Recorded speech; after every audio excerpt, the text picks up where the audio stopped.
சாயிரா சாயிரா ஓம் சாயிரா சாயிரா ஓம் சாயிரா சாயிரா அன்பே சாயிரா பேரன்பே சாயிரா அகிலம் தளிக்க ஆத்மா விழிக்க அனுதினம் சாயிரா எங்கள் அன்பே சாயிரா ஒன்றே இறைவன் ஒன்றே பூமிக்கென்றும் சாயிரா சரணம் சாயிரா நன்றே செய்து வாழ்வோம் நாம் ஒன்றே செய்து வாழ்வோம் அன்பே சாயிரா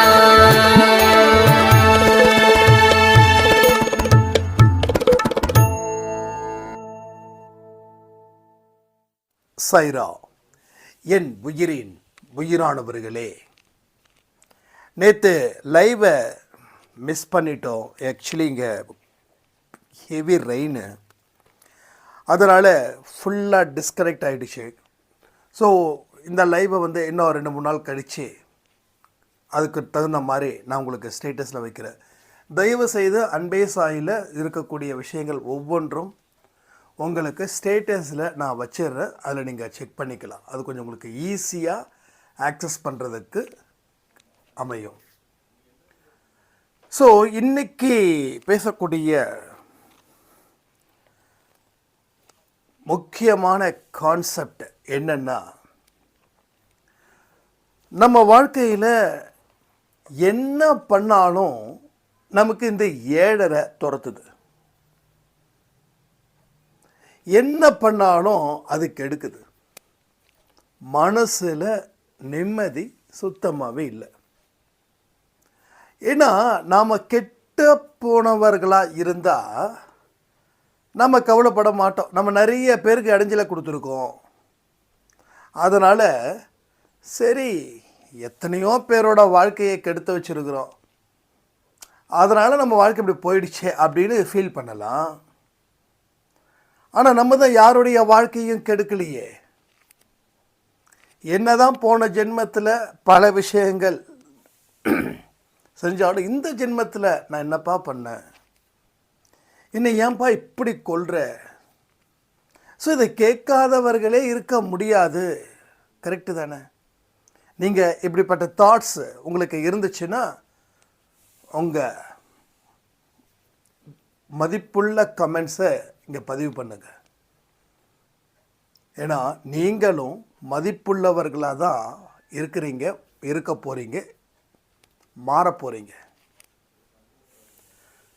ஸோ ஜென்ரல் திங்ஸ், எதிர்பார்த்த மாதிரியான வாழ்க்கை வாழலை,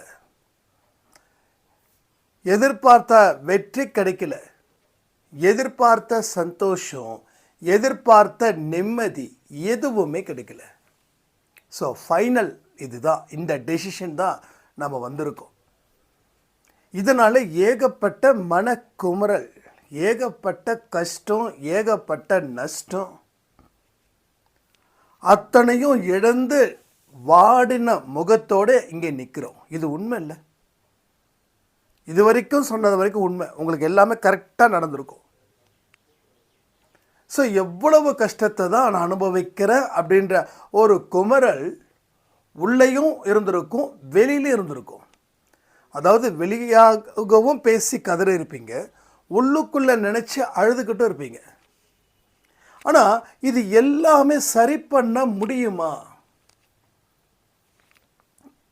என்ன முடியாது நம்ம வாழ்க்கையில். ஆனால் இதை சரி பண்ண முடியுமா? நல்லா கேட்டுக்கோங்க. சரி பண்ண முடியுமா, சரி பண்ண முடியாதா? நீங்கள் உங்கள் நிலையை வச்சு நீங்கள் சொல்லுங்கள்.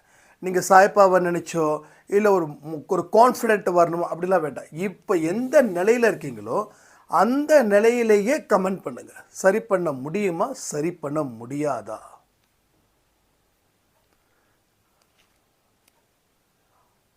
அப்போது ஒரு விஷயம் மட்டும் நீங்கள் என்ன சொல்கிறீங்கன்னு எனக்கு தெரியல. பதிவு முடிஞ்சதுக்கப்புறம் தான் கேட்க முடியும். பட் முடியும் அப்படின்றது என்னுடைய வாதம். ஏன்னா அந்த இடத்த தாண்டி நான் வந்ததால் என்னால் முடியும்னு நான் 200% நம்புகிறேன். 200%. சில மனுஷங்களை அவங்க சொல்கிறத எந்த விதத்திலையும் ஆராய்ச்சி பண்ணாமல் சந்தேகப்படாமல் அப்படியே ஏற்றுப்போம். ஏன்னா சொல்லக்கூடிய மனிதரை பொறுத்து. இன்னும் சில பேரை நாம் நம்ப மாட்டோம். அவன் உண்மையாக சொன்னாலும் 10 தடவை 15 தடவை யோசித்து இவன் சொன்னது கரெக்டாக இல்லையா, அதுக்கு அப்புறமா நாம் முடிவு பண்ணலாம் அப்படின்னு நமக்கு தோணும். ஏன்னா சொல்லக்கூடிய மனுஷனை பொறுத்து.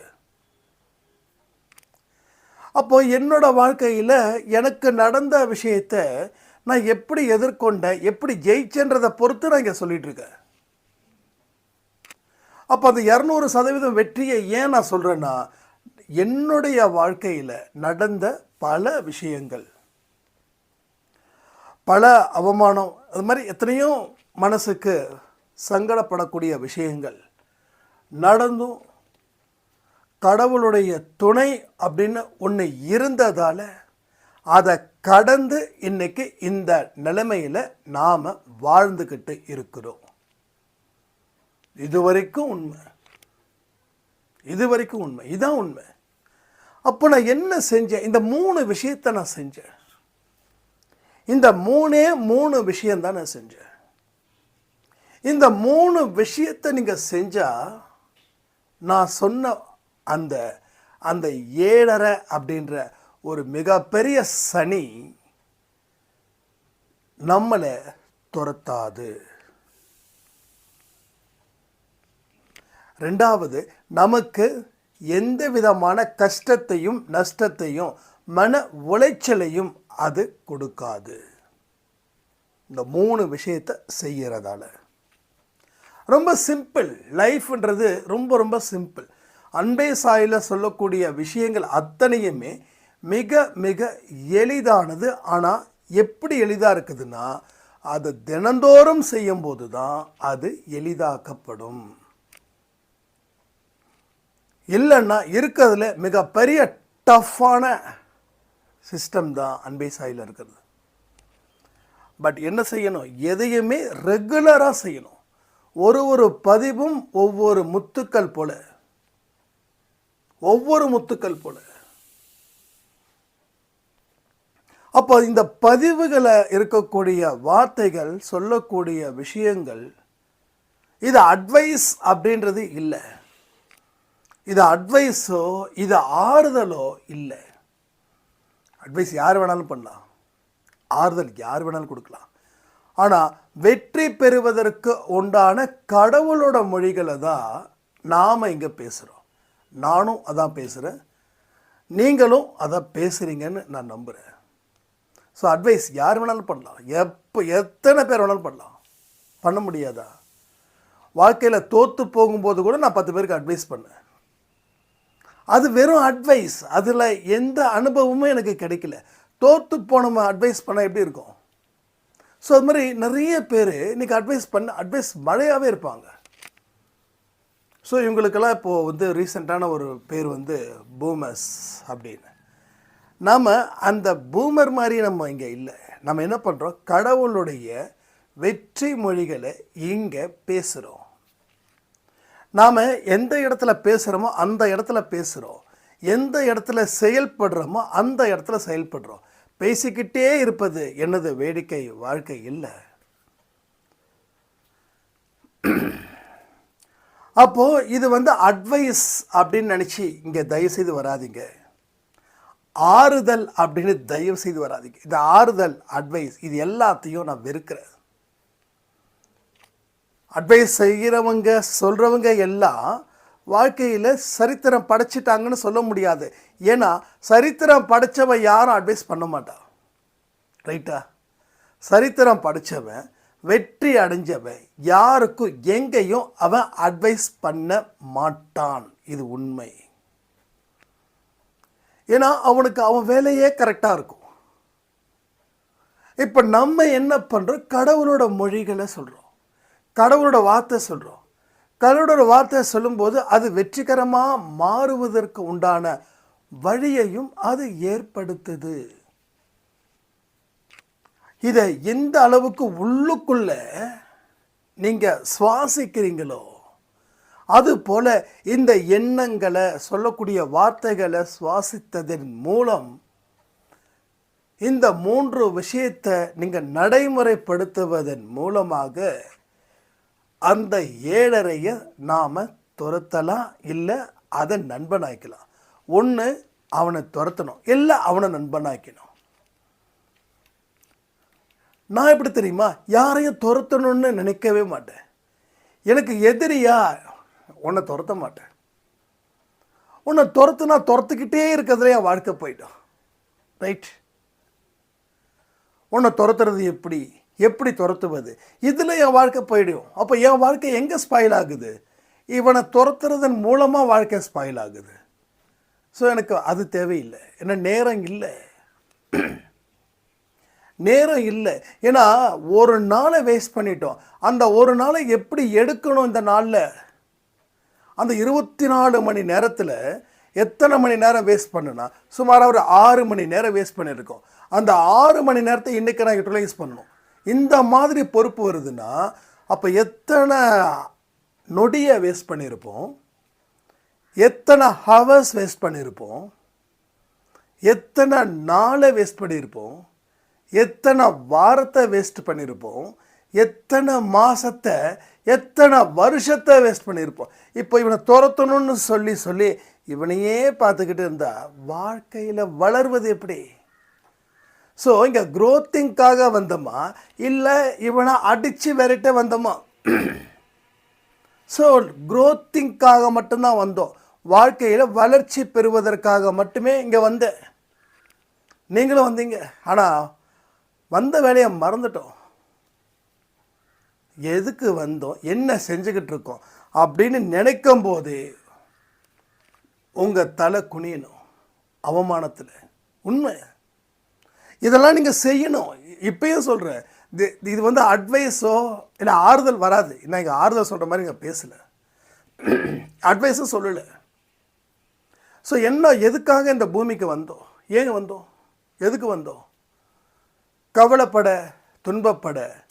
இந்த துன்பத்தை விரட்டுவது எப்படி, கவலையிலிருந்து மீள்வது எப்படி, அதுக்காக வந்தோமா? இல்லை வாழ்க்கையை அடுத்த இடத்துக்கு கொண்டு போக வந்தோமா? இல்லை அடுத்த பிறவிகள் வேண்டாம்னு நினச்சி வந்தோமா? அப்போது அடுத்த ஸ்டெப்பு கொண்டு போனால் தான் அடுத்த பிறவி வேண்டான்ற நிலை வரும். ஆனால் வந்த வேலையை விட்டுட்டு ஏதேதோ செஞ்சு நாம் வாழ்க்கையில் நாளையும் நேரத்தையும் வீணாக்கிக்கிட்டே இருக்கோம். இதுக்காக சாயப்பா கிட்ட இப்போ இந்த நிமிடம் மன்னிப்பு கேட்கலாமா? இதெல்லாம் உங்களுக்கு நியாயமாக இருந்தால் மட்டும் கமெண்ட்டில் கமெண்ட் பண்ணுங்கள். மன்னிப்பு கேட்குறேன் சாயப்பா, நான் மன்னிச்சிடுன்னு. நியாயம் இல்லைன்னா தயவு செய்து நீங்கள் கேட்கக்கூடாது. இது என்னுடைய பர்சனல் ரெக்வெஸ்ட். ஏன்னா நாம் என்றைக்குமே அடுத்தவங்க சொல்கிறத முழுசாக எடுத்துக்கக்கூடாது. அதில் உண்மை இருந்துச்சுன்னா சல்யூட் போடுங்க, உண்மை இல்லைன்னா நீங்கள் பாட்டுக்கும் கடந்து போயிடுங்க. That's all. என் லைஃப்பில் நிறைய விஷயத்த பார்த்துருக்கேன். உண்மையான்றதை 10 தடவை யோசிப்பேன். அதை எடுத்துக்கிட்டுமா, அதை எடுத்துக்கலாமா இல்லை எடுத்துக்க வேண்டாமன்றது 10 தடவை 1000 தடவை யோசிப்பேன். எடுத்துக்க வேண்டான்னா கடந்து போயிடுவேன். எடுத்துக்கிட்டால் கையை கொடுத்து சல்யூட் போட்டு, எஸ், இந்த வார்த்தை எனக்காக கடவுள்கிட்ட இருந்து வந்த வார்த்தை, ஸோ அதை நான் எடுத்துக்கலாம். எடுத்துக்கிறது தப்பு இல்லை, எடுத்துக்காமல் போனாதான் தப்பு அப்படின்னு. அப்போது நான் சொன்ன மாதிரி உங்களுக்கு, எஸ், நீங்கள் சொன்னது கரெக்டு, நான் உணர்றேன், நான் உணர்ந்து தான் தீரணும், உணர வேண்டிய தருணம், அதனால் அவமானப்படுகிறேன், சாயப்பா என்னை மன்னிச்சிடுன்னு ஒரு வார்த்தை. அடுத்தது, இந்த 3 விஷயத்தை செய்ய போகிற அதற்கு எனக்கு ஆசீர்வாதம் பண்ணுங்கன்னு ஒரு வார்த்தை. ஸோ மன்னிப்பும் ஆசீர்வாதமும் ஒரே நேரத்தில் இங்கே கொடுக்கப்படும். 3வது நன்றி. அந்த 3 பாயிண்டில் இது வராது. இன்னும் அந்த பாயிண்ட்டுக்கு நான் வரல. ரைட்? ஸோ அதுக்கு முன்னாடி எவ்வளோ பாயிண்ட்ஸ் கிடைக்குது பாருங்கள். பாயிண்ட்ஸ் எப்படி கிடைக்குதுன்றதை மட்டும் யோசிச்சு பாருங்கள். எனக்கு ரியலாகவே சொல்கிறேனே, இந்த 3 விஷயத்த பேசுகிறோம் அப்படின்றது தான் எனக்கு பெரிய ஹைலைட்டே. ஏன்னா சில ஆடியோஸ் வந்து அது கூட எனக்கு அந்த பாயிண்ட்ஸ் கிடைக்காது, அது பாட்டுக்கு போகும். அப்போது நான் நேற்று இந்த வீடியோவில் சொல்லும்போது கூட சில விஷயத்தை நான் மறந்ததால் அது எனக்கு இதாகிட்டே இருக்குது, ஞாபகப்படுத்திக்கிட்டே இருக்கு. அப்போது இத்தனை நாள் நான் வந்த வேலையை செய்யாமல் தேவையில்லாத நேரத்தை பொழுதுபோக்குலையும் துக்கத்துலேயும் துன்பத்துலையும் கழிச்சேன், அதனால் என்னை மன்னிச்சிடுன்னு ஒரு வார்த்தை கமெண்ட் பண்ணுறீங்க. அடுத்தது இந்த 3 விஷயத்தையும் செய்ய போவதற்காக எனக்கு ஆசீர்வாதம் கொடுங்கன்னு முதல்ல மன்னிச்சிடுங்கன்னு ஒரு பாயிண்ட்டை சொல்லுங்கள். 2வது ஆசீர்வாதம் கொடுங்கன்னு சொல்லுங்கள். 3வது ஆசீர்வாதம் கொடுக்கப்பட்டதுக்கு நன்றின்னு சொல்லுங்கள். இந்த 3 தான் இன்னைக்கு இருக்கக்கூடிய வாக்கு தத்துவம், அன்பே சாயில இருக்கக்கூடிய வாக்கு தத்துவம். ஒவ்வொரு பதிவிலும் வாக்கு தத்துவத்தை பிடிக்கலாம். ஸோ நீங்கள் ரொம்ப அழகாக வந்து டிசைன் பண்ணி அனுப்புகிறீங்க, சாய்பாட ஃபோட்டோ போட்டு. உண்மையிலே சொல்கிறேன், என்னென்ன வார்த்தைகள் எல்லாம் உங்களுக்கு பிடிச்சிருக்குதோ அதை வந்து எனக்கு தனிப்பட்ட முறையில் அனுப்புங்க. ரைட்டா? நீங்கள் குரூப்பில் இருக்கிறவங்க குரூப்பில் போடுறீங்க, அதை தாண்டி எனக்கு தனிப்பட்ட முறையில் அனுப்புங்க. அப்போது நிறைய நீங்கள் டிசைன் பண்ண ஃபோட்டோஸ், சாய்பாட ஃபோட்டோ எல்லாத்தையும் நம்ம இந்த உலகத்துக்கே கொண்டு வரலாம். ஸோ எனக்கு பொறுத்த வரைக்கும் நான் மட்டும் செய்தி சொல்லறானா இருக்கக்கூடாது. ஸோ நீங்களும் செய்தி சொல்லக்கூடியவர்களாக மாறணும், அதுதான் என்னுடைய விருப்பம். இப்போ இந்த 3 விஷயம், 1 மன்னித்து விடு, 2வது ஆசீர்வாதங்கள் கொடுக்க சொல்லி, 3வது நன்றி. இந்த 3 வார்த்தை தான் இன்றைக்கி வாக்கு தத்துவம். சரி, எதுக்கு இதெல்லாம்? ஃபஸ்ட்டு பாயிண்ட்டை சொல்லியாச்சு. 2வது பாயிண்ட்டு, இனி 3 விஷயங்களை செய்ய போவதற்காக. அந்த 3 விஷயங்கள் தான் இன்றைக்கி ஹீரோ. இந்த 3 விஷயங்களை மனப்பூர்வமாக தொடர்ந்து தொடர்ந்து தொடர்ந்து செய்யணும். அதில் முதல், நல்லா நோட் பண்ணிக்கோங்க, அதில் முதல் எதிர்பார்த்து வாழ். இப்போ நிறைய பேர் வரை கொடுப்பேன், என்னது எதிர்பார்த்து வாழணுமா? அப்போ 8400 வீடியோஸில் சொன்னது அத்தனையும் வேஸ்ட்டா? எதிர்பார்க்காம வாழுன்னு சொல்லிட்டு இப்போ எதிர்பார்த்து வாழணும் என்ன சாய் அப்படின்னு. எதிர்பார்த்து வாழுனா உங்கள் வாழ்க்கையை நீங்கள் எதிர்பார்த்து நான் வாழ சொல்லவே இல்லை. அவருடைய எதிர்பார்ப்பு என்னவோ அந்த எதிர்பார்த்து வாழுன்னு சொல்கிறார். அவர் என்ன விருப்பப்படுறாரு? சாய்பாட எதிர்பார்ப்பு என்ன? தன்னுடைய குழந்தைங்க எப்படி இருக்கணும்னு அவர் சில பாயிண்ட்டை சொல்கிறாருல்ல, அந்த பாயிண்ட்டை வச்சு வாழு, அதுதான் சொல்கிறேன். சாய்பாவோட எதிர்பார்ப்பு என்னவோ அதை எதிர்பார்த்து நீ வாழு. ரைட்டா? அந்த 8400 வீடியோஸில் சொன்னது தான் சாய்பா எதிர்பார்த்தது. அதுபடி நம்ம வாழுறோமா? இப்போ நான் உங்ககிட்ட கேள்வி கேட்குறேன், கமெண்ட். நிறைய வேலை கொடுக்குறேன்னு நினைக்கிறேன் உங்களுக்கு. எனக்கு என்னென்னா, நம்ம மட்டும் வேலை பார்த்துட்ருக்கோமே, எனக்கு அடிக்கடி தோணும் அதெல்லாம். நம்ம பாட்டுக்கு வேலை பார்த்துக்கிட்டு இருக்கோம், இங்கே யாரும் வேலை பார்க்கல, எல்லாத்துக்கும் ஒரு ஹிண்ட்டு கொடுப்போம், எல்லாம் வேலை செய்யட்டோம் அப்படின்னு. ஸோ அதே போல் தான் இங்கேயோ நான் மட்டும் பேசணுமா? எனக்கு பாருங்க தொண்டெல்லாம் வலிக்குது, இது கிளைமேட் சேஞ்சுன்றதால. ஸோ ஒரு மாதிரி ரொம்ப த்ரோட் பெயினாக வந்துடும் போல் இருக்குது, அந்த அளவுக்கு இருக்குது. அதே மாதிரி சாரி சொல்ல மறந்துட்டேன், இந்த கொரோனா எகெயின் வந்து எதிரொலிக்குது. ஸோ ரொம்ப ரொம்ப ரொம்ப கேர்ஃபுல்லாக இருக்கணும்.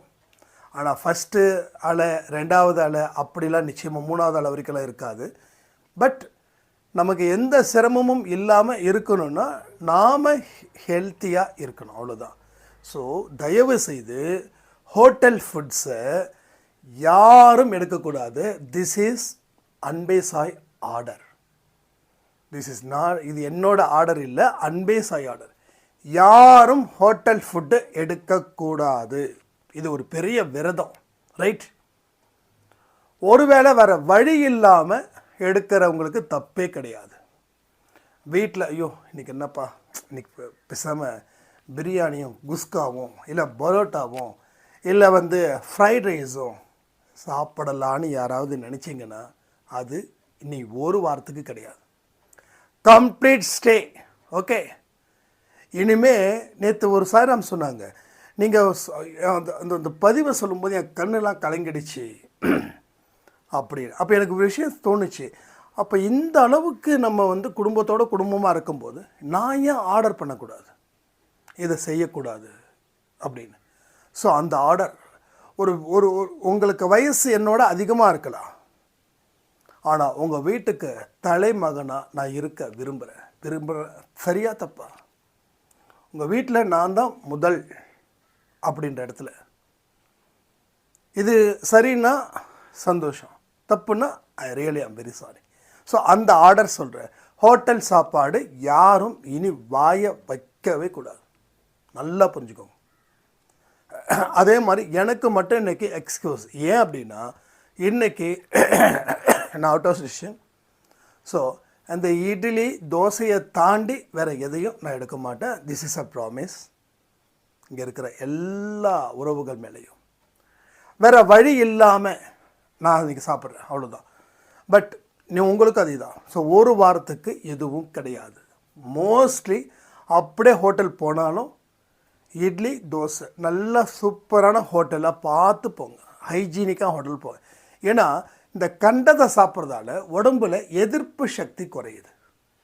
இந்த பரோட்டா, ஃப்ரைட் ரைஸ், காலிஃப்ளவர், அது இது எதெல்லாம் இந்த தள்ளுவண்டி இல்லை ஃபாஸ்ட் ஃபுட்டில் சைனீஸ் ஃபுட்ஸ் இது மாதிரி நீங்கள் சாப்பிட்றீங்களோ அங்கே உங்களுக்கு ஆபத்து காத்துக்கிட்டு இருக்குது.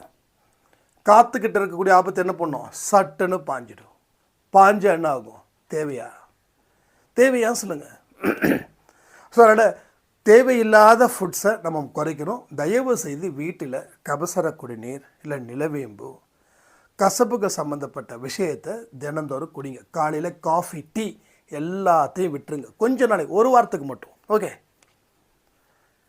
இந்த பழைய கபசர குடிநீர்லாம் வச்சுருப்பீங்க, அதெல்லாம் விட்டுட்டு புதுசாக எக்ஸ்பைரி டேட்டை பார்த்து வாங்குங்க தயவுசெய்து.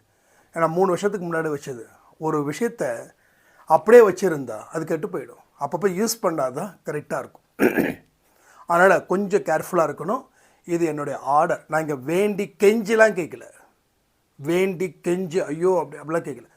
குடிக்கக்கூடாது, அவ்வளோதான். காஃபி டீ காலை எந்திரிச்ச உடனே கபசர குடிநீர் குடிங்க, நிலவேம்பு குடிங்க, ஒரு நாள் டு ஒரு நாள் குடிங்க, லெமன் இஞ்சி குடிங்க. கொரோனா டைமில் என்னென்ன செஞ்சோமோ அதை செய்யணும். காஃபி டீ ½ அன் ஹவர் கழிச்சா 1 ஹவர் கழிச்சா குடிங்க. ஓகே, இது தனியாக ஒரு பேசலாம் நம்ம அதை பற்றி. சரி, ஓகே, இந்த 3 விஷயங்கள் எதிர்பார்த்து வாழ, அவர் எதிர்பார்க்குற மாதிரி தான் நம்ம வாழணும். இனிமேல் இதுதான் உங்கள் வாழ்வின் லட்சியமாக இருக்க வேண்டும். This is your goal. அடுத்தது அவர் நினைவுடன் வாழ். என்னங்க இப்போ மட்டும் எப்படி வாழ்ந்துட்டுருக்க அப்படின்னு, இது பத்தாதுங்க. அவர் நினைவுடன் வாழணும். அவர் நினைவுடன் வாழணும் எப்படின்னா அப்பப்போ அவரோட தாட் நமக்கு வந்துக்கிட்டே இருக்கணும். அப்போது நாம் எதை நினைக்கிறோமோ அந்த தாட்டு தான் நமக்கு வரும். ஃபார் எக்ஸாம்பிள், உங்கள் எதிரியை நினச்சா நீங்கள் உங்கள் எதிரியை நினச்சி வாழ்ந்துக்கிட்டு இருக்கீங்கன்னு அர்த்தம். உங்கள் துன்பத்தை நினச்சிங்கன்னா உங்களை துன்பத்தை நினச்சி நீங்கள் வாழ்ந்துட்டுருக்கீங்கன்னு அர்த்தம். உங்களோட அவமானத்தை நினச்சிங்கன்னா உங்களோட அவமானத்தை நினச்சி நீங்கள் வாழ்ந்துட்டுருக்கீங்கன்னு அர்த்தம். உங்கள் நண்பர்கள், உங்கள் அன்பானவர்கள் நினச்சிங்கன்னா உங்கள் அன்பானவர்களை நினச்சே வாழ்ந்துக்கிட்டீங்கன்னு அர்த்தம். ஸோ இதை கொஞ்சம் ஓரம் கட்டிடலாம். ஏன்னா இப்போதைக்கு நம்மளை ஒரு துன்பம் துரத்துது, அந்த துன்பத்துக்கு முற்றுப்புள்ளி வைக்கிறோம். ரைட், அதுக்கு தான். அதனால் நீங்கள் எதை நினச்சி வாழ்கிறீங்க இப்போ வரைக்கும்? சாய்பாவை நினைக்கிறீங்க, இல்லைன்னு சொல்லலை. எப்போ நினைக்கிறீங்க? சாய்பா பற்றி பேசும்போது நினைக்கிறீங்க. ஆனால் ஆட்டோமேட்டிக்காக அவர் ஏன் நினச்சிட்டு இருக்கிறவங்க சிலர். நான் யாருமே நினைக்கிற சொல்ல மாட்டேன், அதில் நான் மட்டும்தான் நினைப்பேன். அப்போ நீங்கள் நினைக்கக்கூடாதா? ஸோ அப்படி நான் சொல்லலை. ஸோ நினைக்கிறவங்க சிலராக தானே இருக்கும். பலராக இருந்தால் அந்த கேள்வியே இல்லை. சிலர் மட்டும்தான் நினைக்கிறோம்.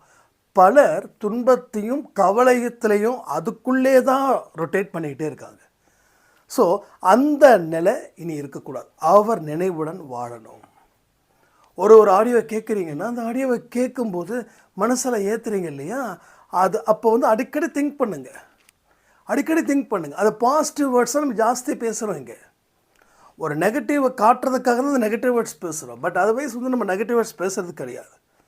ஸோ அப்போ அவருடைய நினைவுடன் அவர் சொல்லக்கூடிய வார்த்தைகள், இதுக்கு முன்னாடி எத்தனை அன்பே சாயில் என்னென்ன பதிவுகள் சொல்லியிருக்கோம், என்னென்னலாம் நம்ம நோட் பண்ணியிருக்கோம், இதெல்லாம் ரொம்ப இம்பார்ட்டன்ட். நீங்கள் நோட் பண்ணுறவங்களுக்கு நிச்சயமாக தெரியும். எப்போல்லாம் உங்கள் மனசில் கொஞ்சம் ஒரு மாதிரி டல்னஸ் கிடைக்குதோ அப்போ எல்லாம் நீங்கள் நோட் பண்ண விஷயத்தை திரும்ப யோசிச்சு பாருங்க. அப்போது அந்த வார்த்தையே அவர் நினச்ச மாதிரி, அந்த வார்த்தையே அவர் நினச்ச மாதிரி. அதுக்கப்புறம் ஓம் சாய், ஜெய் சாய், ஜெய் ஜெய் சாய், இந்த மாதிரியான சில வார்த்தைகள் பாடல்களை ஞாபகம் பண்ணிக்கிட்டே இருக்கு. இப்போ என்ன ஆகுது, 24 மணி நேரத்தில் உங்கள் மனசு அவரையே தேடுது. நைட்டு 1-1:30 மணிக்கெல்லாம் எனக்கு ஆரத்தி சாங்லாம் வரும். அப்போ நான் பாடுவேன். என்ன யார் என்ன நினச்சிட்டு போகிறாங்க, அதை பற்றி என்ன பக்தி பைத்தியம் இருக்கட்டும்.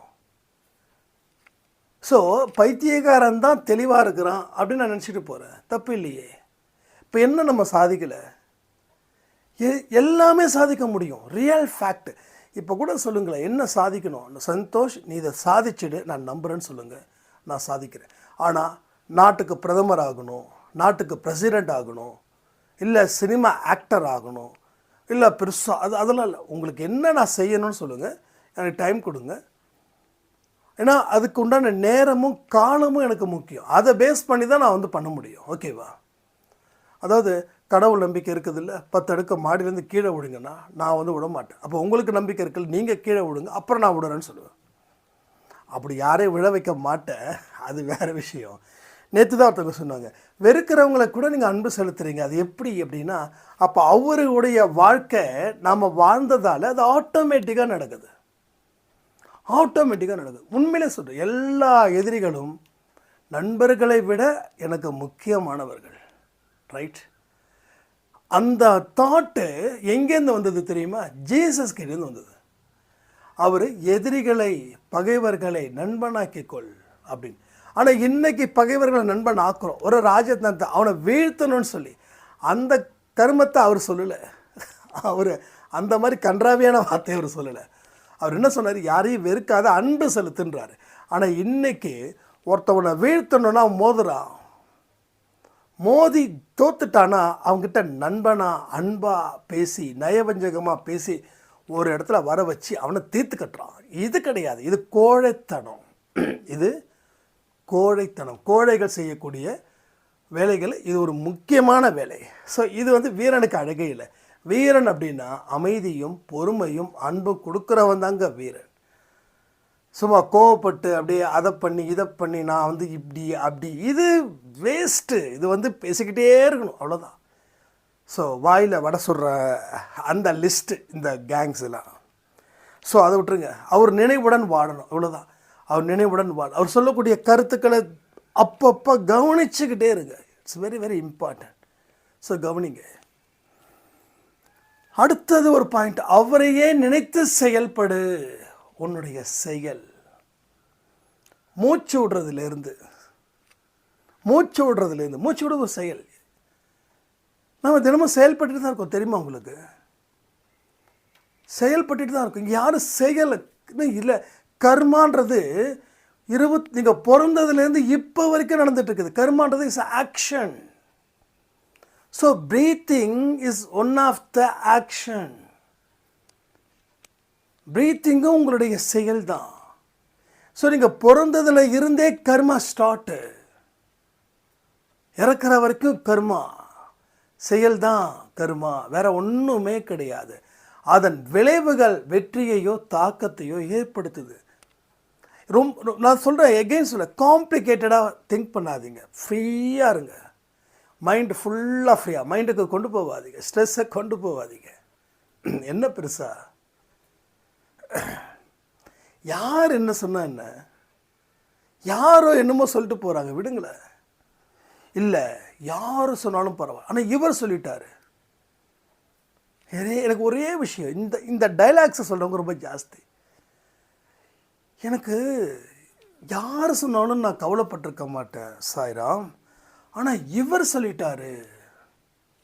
அந்த ஒரு விஷயந்தான் இங்கே மனுஷனுக்கு பிரச்சனை. அப்போது அந்த அவரையும் ஜென்ரலான மனுஷன் கூட சேர்த்துருங்களேன், அப்போ ஃபீல் இல்லைல்ல, அவ்வளோதானே. நான் பிறந்ததுலேருந்து அவரோட கையை பிடிச்சா பிறந்தோம், ரைட்? பிறந்ததுலேருந்து கையை பிடிச்சி பிறந்தோம்மா. இந்த குஷி படத்தில் வந்து விஜயும் ஜோதிகாவும் பிறந்த மாதிரி ஸ்டார்டிங்கில் காட்டியிருப்பாங்க, அது மாதிரி பிறந்தோமான்னு. அது படத்தில் இருக்கலாம். அப்படி பிறந்தவங்க கூட யாரும் இவ்வளோ தூரம் க்ளோஸாக இல்லை, ரைட்டா? அப்படி பிறந்தவங்க கூட யாரும் க்ளோஸாக இல்லை, யாரோ எங்கெங்கேயோ. எனக்கு தான் நான் ஸ்கூல் படிக்கும்போது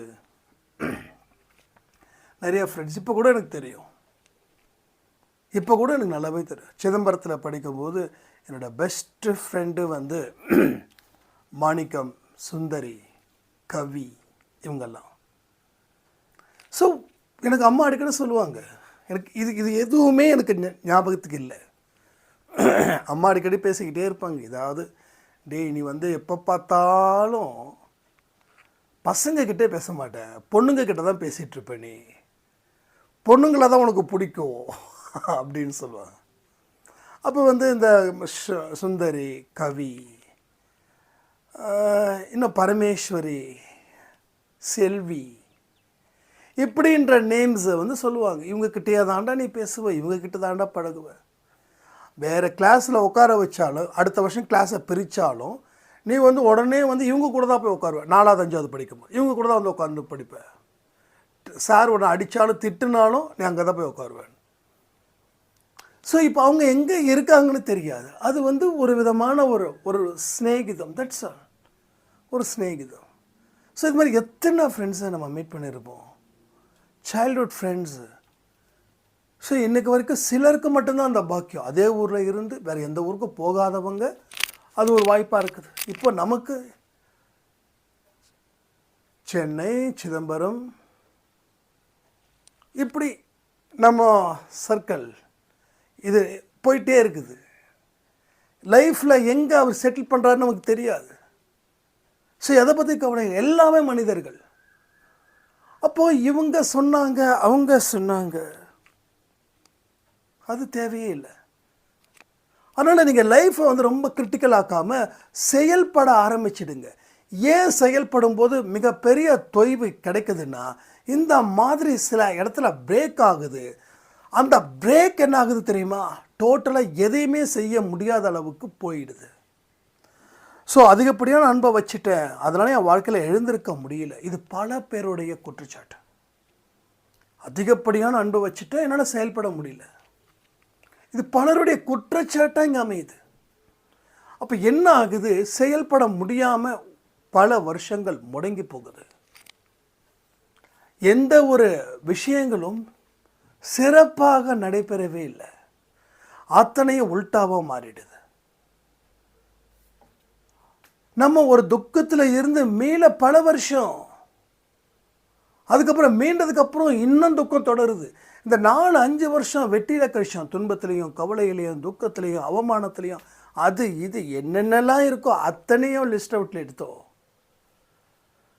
அத்தனையும் லிஸ்ட் அவுட் பண்ணோம். ஃபைனல் என்னாச்சு, வருஷங்கள் போயிடுச்சு. ஐயோ வருஷங்கள் போயிடுச்சு, ஐயோ இவர் இப்படி பண்ணிட்டாரு, ஐயோ இப்படி பண்ணிட்டாரு, நான் எதிர்பார்த்த மாதிரி ஒரு விஷயம் நடக்கலை, ரொம்ப கர்மா விளையாடுது. கர்மா என்ன விளையாடுது, நீங்கள் விளையாண்டால் தான் கர்மா விளையாடும், நீங்கள் விளையாடனா கர்மா எப்படி விளையாடும்? கர்மான்றது என்னங்க, யாரோ வந்து செய்வினை வச்சுட்டாங்களா, அதுதான் கர்மாவா? யார் காரணம்? நீங்கள் இருக்கீங்க, ஒரு ஃபுட்பால் விளையாடுறீங்க, நீங்கள் இருக்கீங்க, எதில் ஒருத்தர் இருக்கா, நீங்கள் உங்கள் அசைவின் படி தான் அவன் அசைவான், நீங்கள் அசையாமல் அவன் அசைய மாட்டான். அப்போ நீங்கள் தான் விளையாடுறீங்க, நீங்கள் விளையாடுறதால தான் அவன் விளையாடுறான். நீங்கள் விளையாடலைன்னா கர்மா எப்படி விளையாடும்? ஸோ நாம் என்னமோ ஒரு பழியை போட்டு என்னமோ புத்திசாலித்தனமாக நம்ம பேசுகிற மாதிரி நினப்பு இல்லை, முட்டாள்தனமாக பேசிகிட்ருக்கோம். Real fact, real fact. என்னைக்கு நான் முட்டாள்தனமாக இருக்கிறேன் அப்படின்ற ஒரு விஷயம் உங்கள் மனசுக்குள்ளே வருதோ அப்போது நீங்கள் அறிவாளியாக மாறுறீங்க. இல்லை நான் அறிவாளியாக தான் இருக்கிறேன்னா தொடர்ந்து நம்ம முட்டாள்ன்ற பயணத்தை தொடர்ந்துக்கிட்டு இருக்கோம், அது சிறப்பாக நடத்துகிறோம். இன்னும் பல வழிகள் அடைக்கப்பட்டதாகவும் தடைகள் செய்யப்பட்டதாகவும் தான் இருக்கும். தடை செய்யப்பட்ட பகுதி அப்படின்ற இடத்துல நாம் போனால் அது ஆபத்தை கொடுக்குறது போல தான் இப்பையும் நாம் வாழ்ந்துக்கிட்டு இருக்கோம். ஆபத்தான பகுதிகள் தெரிஞ்சும் அங்கே தான் நம்ம வாழ்க்கையை ஆரம்பிக்கிறோம். அப்போ ஆபத்தான பகுதின்றது என்னது? அடுத்தவரை எளிதில் நம்புவது. தேனா பேசி கரைஞ்சிடுறோம். ஏற்கனவே தேனா பேசுனதால தான் நம்ம கரைஞ்சோம். அப்போ கரைஞ்சது மறுபடியும் ஸ்ட்ராங் பண்ணுறாரு கடவுள், மறுபடியும் கரைகிறோம். இப்படியே கரைஞ்சிக்கிட்டே இருந்தால் என்ன ஆகுறது? ஒரு சடன் ஸ்டேஜுக்கு மேலே அப்புறம் தேனா பேசுறதுக்கு யாரும் இருக்க மாட்டாங்க. அப்போது நம்மளுடைய நாளும் நேரமும் போயிடுது. பல பேரோட வாழ்க்கை இப்படி தான் போயிருக்கு. பல பேரோட வாழ்க்கை, நான் எந்த தப்பு பண்ணல, எனக்கு ஏன் இப்படி நடக்குது அப்படின்னு நிறைய பேர் கேள்வி கேட்குறீங்க. நீங்கள் எந்த தப்பு பண்ணலைன்னு யார் சொன்னா? தப்பு பண்ணாமல் எப்படி தண்டனை கிடைக்கும்? திருடனை தான் பிடிச்சி போலீஸ்காரங்க உள்ள தூக்கி போடுறாங்க. அப்போ நான் திருடவே இல்லைன்னா அப்போ திருடுனது உண்மை தானே, அது எப்படி போய் கேஸ் பண்ண முடியும்? அப்போ நீ திருடுன, அதுக்கு உண்டான சாட்சி இருக்குது, ஆனால் நீ ஒத்துக்க மறுக்கிற. நீ ஒத்துக்கிட்டா தண்டனை கம்மி, ஆனால் நீ ஒத்துக்கலை. ஒத்துக்காத வரைக்கும் உனக்கு தண்டனை உக்கிரத்தில் இருக்கும். சரண்டர் ஆகிறவங்களுக்கு ஒரு விதமான தண்டனை, சரண்டர் ஆகாமல் தலைமறைவாக இருக்கிறதுக்கு தண்டனை அதிகரிக்குது. இது உங்களுக்கு தெரியும், சட்டம் இப்படி தான் இருக்குது. ஸோ சரண்டர்னால் பிரச்சனை கிடையாது. ஒரு குற்றத்தை ஒத்துக்கிறது அப்படின்றது நம்ம தண்டனையை நாம் குறைச்சிக்கிற மாதிரி. அப்போ இங்கே தண்டனை நிச்சயம், ஆனால் தண்டனையே வேண்டான்னு சொல்லி தப்பிக்க நினச்சா தண்டனை அதிகரிக்கும். இல்லை பரவாயில்ல நான் சரண்டர் ஆகிறேன் அப்படின்னா தண்டனை குறைவு. நான் எடுத்த பாயிண்ட் என்ன தெரியுமா? நான் என்னுடைய தப்பும் என்னுடைய தவறும் தான் இவ்வளவு தூரம் அவமானப்பட்டதுக்கு காரணமாக அமைஞ்சிருக்குது. ஸோ என்னுடைய தண்டனையை நான் ஏற்றுக்கிறேன் அப்படின்னு சொல்லும்போது இங்கே எனக்கு தண்டனை குறையுது. ஒருவேளை அந்த தண்டனையை நான் ஏற்றுக்கலைன்னா இப்போ வரைக்கும் இந்த சந்தோஷ் அப்படின்றவன் உங்கள் முன்னாடி இருப்பானா இல்லை இந்த மண்ணுக்கு இரையாக இருப்பானான்னு தெரியாது. Real fact. இதில் எதையும் நான் கூட்டவும் இல்லை குறைக்கவும் இல்லை, வார்த்தைகளை சொல்கிறேன். அதிகம் பண்ணவும் இல்லை குறைக்கவும் இல்லை, இது உண்மை. ஸோ இனி இந்த சத்தியம் அப்படின்றது பண்ணலை. எனக்கு இப்போ வரைக்கும் எனக்கு திட்டிக்கிட்டே ஒரு மெசேஜஸ்லாம் வருது, பட் சத்தியம் பண்ணலை.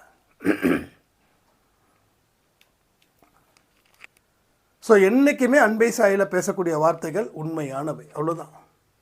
உண்மையானவையை மட்டும்தான் நான் திரும்ப திரும்ப திரும்ப திரும்ப பேசுகிறேன். அதே போல் நமக்கு மிராக்கள் நடக்கணும் அப்படின்றதுக்காகலாம் இதெல்லாம் இல்லை. முதல்ல மனம் திரும்புங்கள், ஆட்டோமேட்டிக்காக நடக்கிறது நடக்கும், அவ்வளோதான். மனம் திரும்புங்கள், மனசில் மாற்றணும். ஏன்னா இந்த மனசு ஏகப்பட்ட விஷயங்களை தேக்கி வச்சிருக்குது, அத்தனையும் ஒன்றுத்துக்கும் உதவாத விஷயங்களே. இப்படி பேசுனா பேசிக்கிட்டே போகலாம். கிட்டத்தட்ட இது காலையில் கொடுக்கக்கூடிய ஆடியோ.